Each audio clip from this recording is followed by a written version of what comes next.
7 number question है, एक joker की टोपी एक शंकु के आकार की है जिसके आधार की त्रिज्या 7 सेम और ऊंचाई 24 सेम है।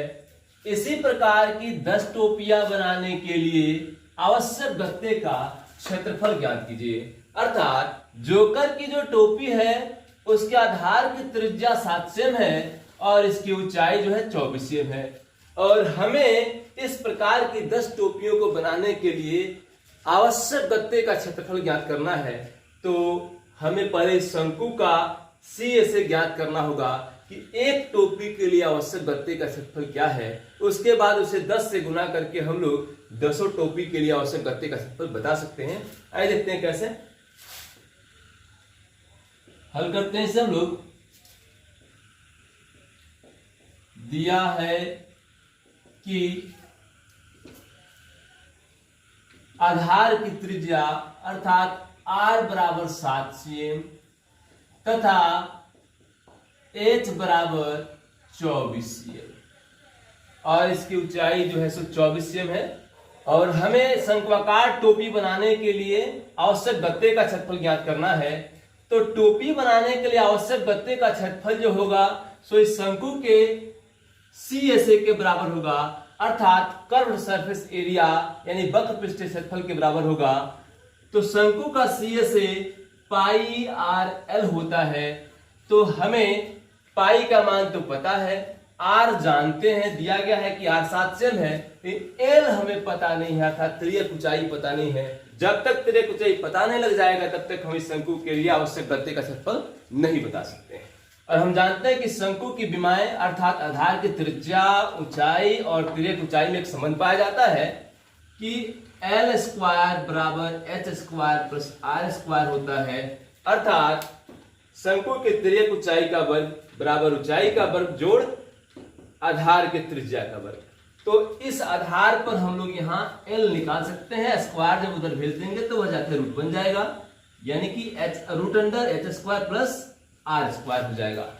तो हमें यहां से L अर्थात तिर्यक ऊंचाई ज्ञात करनी है, इसलिए L बराबर root under H square plus R square हो जाएगा।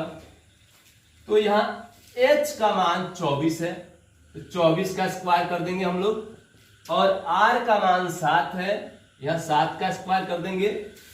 तो 24 का स्क्वायर करेंगे तो 576 आ जाएगा, और 7 का स्क्वायर 49 हो जाएगा। दोनों को जब जोड़ देंगे हम लोग तो यह 625 हो जाएगा, और 625 का वर्गमूल जो होता है वह 25 होता है, यानी 25 cm। तो हम इस प्रकार जान गए कि इस टोपी की तिर्यक ऊंचाई जो है वह 25 cm की है। तो हमें इस टोपी की तिर्यक ऊंचाई का पता लग गया कि इसकी तिर्यक ऊंचाई जो है सो 25 cm है। अब हम क्या करेंगे, इस टोपी के लिए आवश्यक अर्थात एक टोपी के लिए आवश्यक गत्ते का क्षेत्रफल हम लोग अब ज्ञात कर सकते हैं। इसलिए एक टोपी के लिए आवश्यक गत्ते का क्षेत्रफल बराबर पाई RL।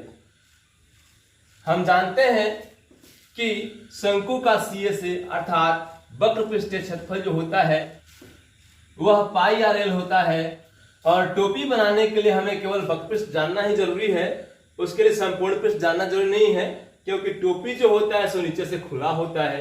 इसलिए पाई RL अर्थात उसका वक्र पृष्ठीय क्षेत्रफल जान करके हम लोग एक टोपी के लिए आवश्यक गत्ते का क्षेत्रफल जान सकते हैं। बराबर 22/7 गुने R 7 सेम है और L जो है सो 25 सेम है। तो 7 से 7 कट गया एक मरतबे, और 25 से कम 25, और 25 से 22 में गुना करेंगे तो 25 दूनी 50, और 25 हाथ में लगा 5, 25 दूनी 50, 5 55, अर्थात 550 cm स्क्वायर एक टोपी को बनाने के लिए आवश्यक गत्ता चाहिए। अब हमें इस प्रकार की 10 टोपियां बनानी है, इसलिए हमें इसमें 10 से गुना करना पड़ेगा।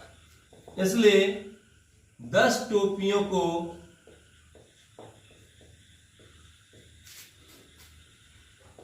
बनाने के लिए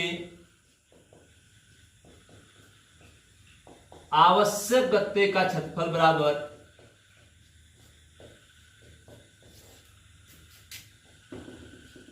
क्षेत्रफल बराबर 550 गुने 10 बराबर 5500 cm²। यही हमारा आंसर हो जाएगा।